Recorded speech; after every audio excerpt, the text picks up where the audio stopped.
La carta de Pablo a los Gálatas. Fue escrita a varias iglesias en la región de Galacia, donde Pablo había viajado en uno de sus viajes misioneros.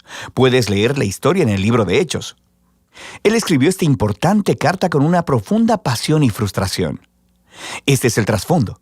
El cristianismo comenzó como un movimiento judío mesiánico en Jerusalén, pero su mensaje era para toda la humanidad, así que rápidamente se esparció más allá de Israel. Para el tiempo en el que Pablo era misionero, había tantos no judíos como judíos en el movimiento de Jesús, y esto desató un gran debate del que sabemos gracias a Hechos capítulo 15. Históricamente, el pueblo del pacto de Dios estaba enfocado en un grupo étnico, Israel, y ellos se apartaban de los demás debido a las prácticas ordenadas en la Torá, como la circuncisión de los varones, comer kosher y guardar el día de reposo. Y había muchos cristianos judíos que creían que para que todos estos no judíos realmente pudieran ser parte de la familia de Dios, necesitaban obedecer las leyes de la Torá. Algunos de estos cristianos judíos terminaron siendo parte de las iglesias de Galacia. Estaban socavando la enseñanza de Pablo y demandando la circuncisión de todos los varones cristianos no judíos, y muchos lo hicieron. Y cuando Pablo escuchó acerca de esto, se quebrantó su corazón, se molestó, y el resultado fue esta carta. Primero, él reta a los Gálatas con un resumen del mensaje del Evangelio sobre el Mesías crucificado. Luego, les dice que este Evangelio es el que crea la nueva familia multiétnica de Jesús y Abraham. Y luego, les muestra cómo este Evangelio es lo que verdaderamente transforma a las personas por la presencia y el poder del Espíritu. Inicia expresando su desconcierto de que los Gálatas han abrazado un evangelio diferente, el que era promovido por esos cristianos que hablaban mal de Pablo y demandaban la circuncisión. Así que Pablo primero defiende la autenticidad de su mensaje y su autoridad como apóstol. Él fue comisionado por el mismísimo Jesús resucitado para ir al mundo no judío. Recuerda la historia del libro de Hechos. Pablo dice que fue posteriormente a su llamado, que fue a Jerusalén para consultar a los otros apóstoles, como Pedro o Jacobo, y fue cuando les dijo que él no requería que los cristianos no judíos se circuncidaran o comieran kosher.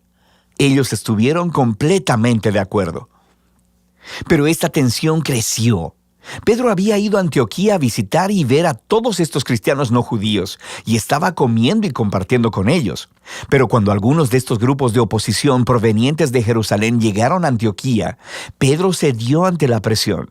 Dejó de comer con esos cristianos no circuncidados y los empezó a evitar. Así que Pablo confrontó y acusó a Pedro por su hipocresía, por no permanecer fiel al Evangelio. Para Pablo, demandar que estos nuevos cristianos fueran circuncidados y observaran la Torá era un error por una variedad de razones.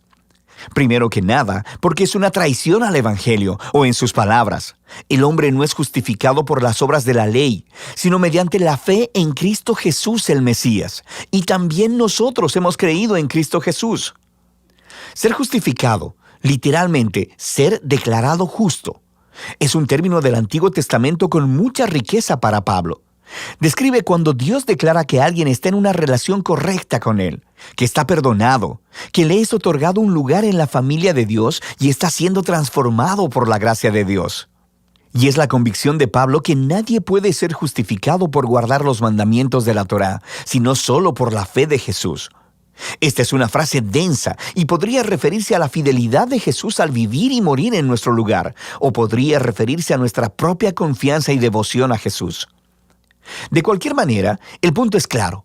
Las personas son justificadas solo a través de confiar en lo que Dios hizo por ellos a través de Jesús, no por lo que hacen ellos mismos. En el corazón del Evangelio de Pablo está esta declaración. Cuando las personas confían en Jesús el Mesías, lo que es cierto de Él se vuelve cierto de ellos. Su vida, muerte y resurrección se vuelven suyas, o en sus palabras, con Cristo he sido crucificado, y ya no soy yo el que vive, sino que Cristo vive en mí.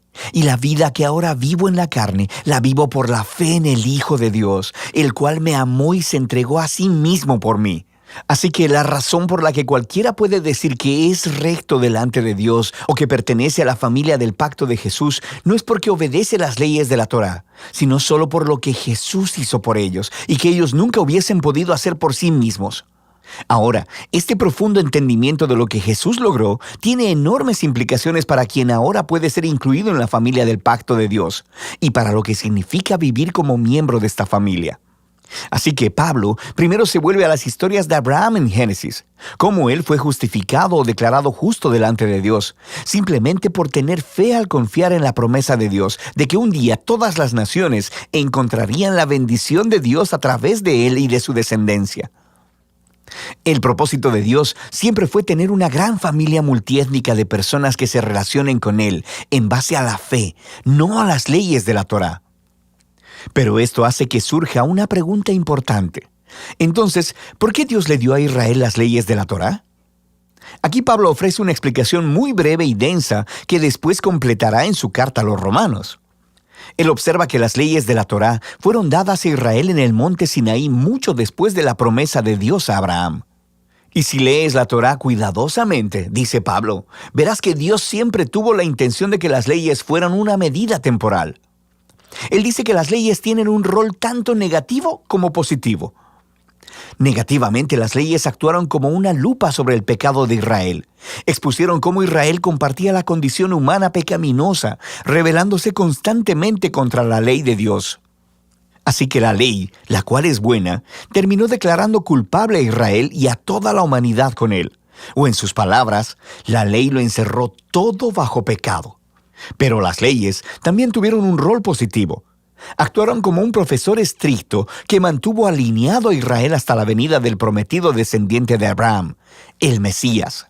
Y una vez que el Mesías vino, cumplió el propósito de la ley a favor de Israel.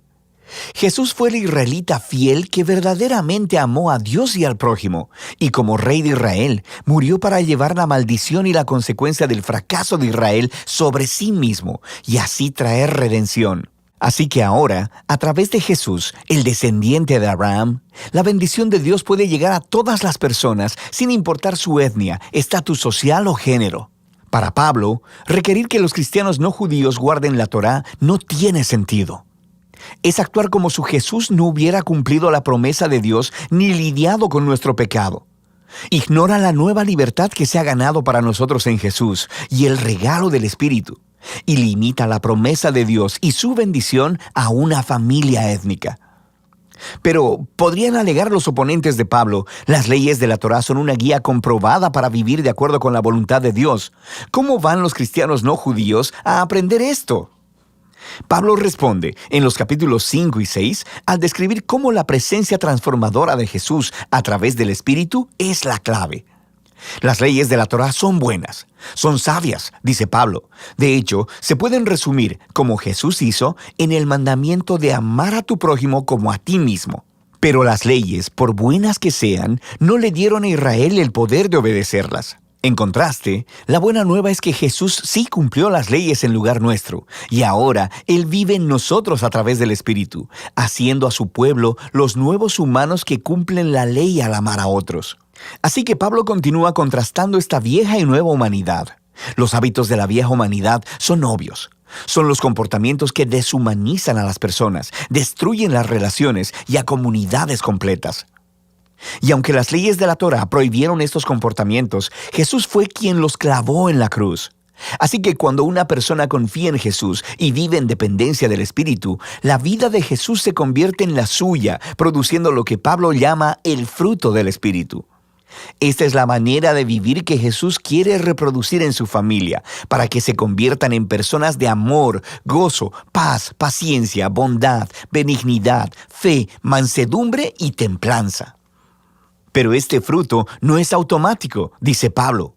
Requiere cultivarse justo como los frutos naturales. O en sus palabras, si vivimos por el Espíritu, andemos también por el Espíritu. Esto requiere intencionalidad. Tenemos que aprender cómo podar nuestros viejos hábitos y cultivar los nuevos.